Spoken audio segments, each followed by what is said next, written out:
कर्जत नगर परिषदेच्या निवडणुकीत आज नाट्यमय घडामोडी घडल्या असून 13 उमेदवारांच्या माघारीनंतर एकूण 47 उमेदवार रिंगणात उरलेत.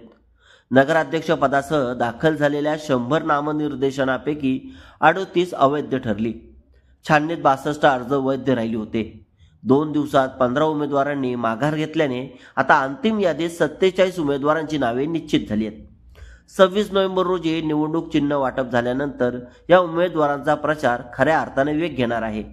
अनेक अपक्ष उमेदवारही मैदानात असल्याने सर्व प्रभागांमध्ये तगडी स्पर्धा दिसेल अशी चिन्ह आहेत. नगराध्यक्ष पदासाठी सुरुवातीला 5 उमेदवारी अर्ज दाखल झाले होते. मात्र आजच्या अंतिम मुदतीत 3 उमेदवारांनी माघार घेतली.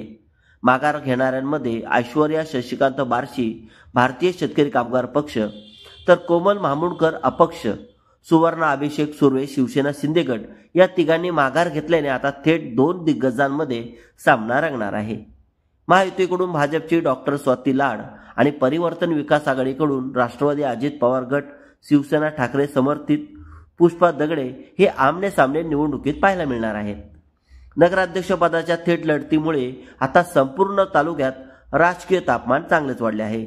एकीकडे उच्च शिक्षित आणि आधुनिक दृष्टिकोनाची प्रतिमा असलेल्या डॉक्टर स्वाती लाड, तर दुसरीकडे पारदर्शक कारभार आणि जनसंपर्कातून उभा राहिल्याची ओळख असलेल्या पुष्पा दगडे अशी भिन्न शैलीची टक्कर मतदारांच्या उत्सुकतेत भर टाकत आहे. सुरुवातीला महायुतीमध्ये भाजपा आणि शिवसेनाचे अर्ज असल्याने आंतरिक नाराजी असल्याची चर्चा गावात होती. मात्र शिवसेना शिंदे गटाच्या सुवर्णा सुर्वे यांनी माघार घेतल्याने महायुतीने एकच उमेदवार डॉक्टर स्वाती लाड यांच्या मागे एकजूट केल्याचे चित्र स्पष्ट झाले.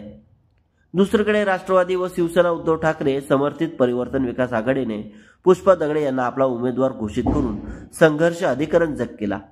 सुरुवातीच्या टप्प्यात महायुतीतील तिन्ही घटक भाजप, शिवसेना शिंदे गट आणि आरपीआय कर्जत नगर परिषदेत एकत्रित लढणार असल्याचे चित्र होते.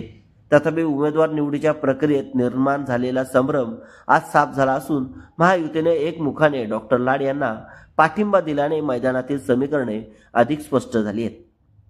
कर्जत शहराची विकासाची धुरा कोण सांभाळणार असा हा मुख्य प्रश्न आता समोर आलाय. एकीकडे उच्च शिक्षित आधुनिक धोरणाचा अनुभव असलेली डॉक्टर स्वाती लाड, तर दुसरीकडे प्रभागांमध्ये जाऊन काम करणारी कार्यकर्त्यांच्या पाठबळाची पुष्पा दगडे म्हणून चर्चा सुरू झाली. त्यामुळे आगामी आठवड्यात दोन्ही बाजूंकडून प्रचाराला जोर येणार असून नगराध्यक्ष पदासाठीची थेट द्विपक्षीय चुरस कर्जतकरांचे लक्ष वेधणार हे निश्चित असून ही लढत कर्जतच्या राजकारणात ऐतिहासिक ठरण्याची चिन्ह आहेत.